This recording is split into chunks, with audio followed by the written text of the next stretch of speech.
Hello. In the past, I did lots of translating from and into English. Then, however, for a certain period of time, I pursued mostly my legal profession, and regarding translating and interpreting, I catered to a limited number of clients only, working on a few bigger projects. At present, nonetheless, I am in the phase of finishing this project gradually and have the intention to once again engage in more of translating and interpreting practice, because it's my long-term hobby. I took English as my major while studying liberal arts in the UNLV, University of Nevada, Las Vegas. By the way, Las Vegas is not a mere city of gambling. I named my web pages Shibboleth, which is in my judgment the most appropriate name there could be. I am well aware of the fact that not everybody who starts to read this text knows what Shibboleth is. I couldn't resist though, and I had to call my pages Shibboleth, of all names the word provides. The connotation of this word is something like a battle cry, or a word properly used, a word properly pronounced. According to some dictionaries, Shibboleth means also a slogan, a phrase, a custom or usage, which reliably distinguishes members of one group from members of another. It can also mean a slogan, a motto, or a saying, especially one which clearly sets some specific group apart. Anyhow, we can come to a conclusion that the word Shibboleth means something substantial, important.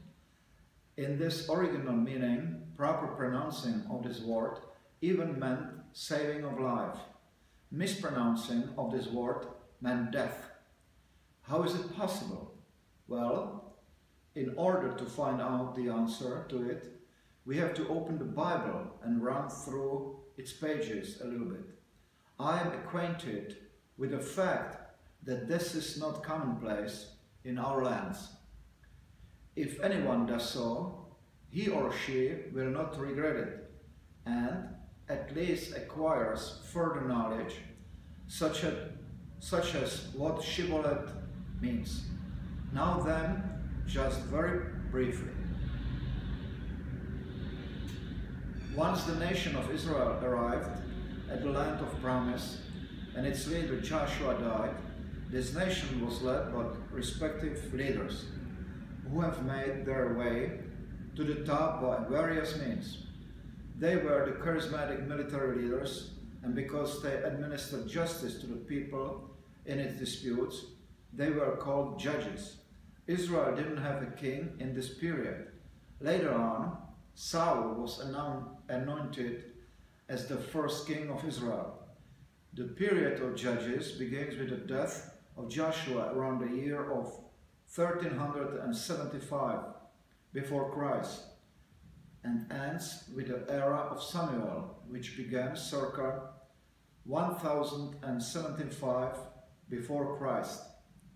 One of the judges of Israel was Jephthah the Gilead, a mighty man of valor, and he was the son of an harlot, and Gilead begot Jephthah.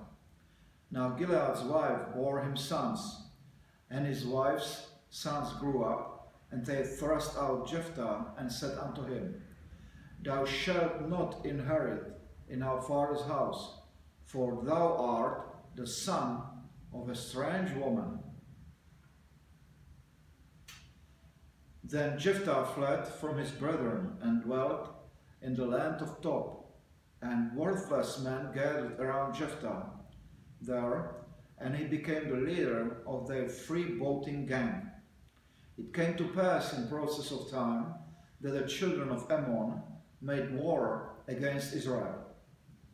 It was also so that when the children of Ammon made war against Israel, the elders of Gilead went to fetch Jephthah out of the land of Tob. They said to Jephthah, Come and be our captain. that we may fight with the children of Ammon. First, Jephthah wasn't sure if he wanted to do that, because he remembered that he was badly mistreated in Gilead, and he reminded the elders of this fact. He brought to their memory how he was expelled from his father's house. Finally, he allowed them to persuade him. He changed his mind and became their military leader in exchange for becoming afterwards their judge. Jephthah then defeated the children of Ammon outright. When this came to pass, the men of Ephraim learned about Jephthah's victory, and they reprimanded him that he fought against the children of Ammon and didn't call them to go with them. They threatened him to burn his house upon him with fire. By his house, they meant his house with all of his staff, family, servants. Then Jephthah gathered together all the men of Gilead and fought with Ephraim, and the men of Gilead smote Ephraim. When this came to pass, the Gileadites took the fords of Jordan before the Ephraimites, and it was so that when some of those Ephraimites which were escaped said, "Let me go over," then the men of Gilead said unto him, "Art thou an Ephraimite?" If he said, "Nay," they said unto him, "Say now Shibboleth," which in Hebrew means an ear of corn, or, as some believe, a stream. Ephraimites, however, to the command, "Say now Shibboleth," responded Sibboleth, because they couldn't pronounce this word in the same manner as the men of Gilead, and this betrayed them. The Bible tells us that right after that, men of Gilead took each Ephraimite and slew him at the passages of Jordan. There fell at that time 42,000 of the Ephraimites, and Jephthah judged Israel 6 years. Then died Jephthah the Gileadite and was buried in one of the cities of Gilead. What lesson does this story teach us? It is sometimes really very important to choose words properly, or words properly pronounced. Most definitely, it can save our lives, or the other way around. If we are unable to do so, it can cost us our lives. I invite more seriously interested men and women to read the story in the Old Testament, the book of Judges, chapters 11 and 12. Better understanding of broader circumstances shall obviously require deeper study. The story, of which I have given an account on these internet pages, contains only the roughest outline. Goodbye for now. I will be eager to return back to you soon and let you know some more.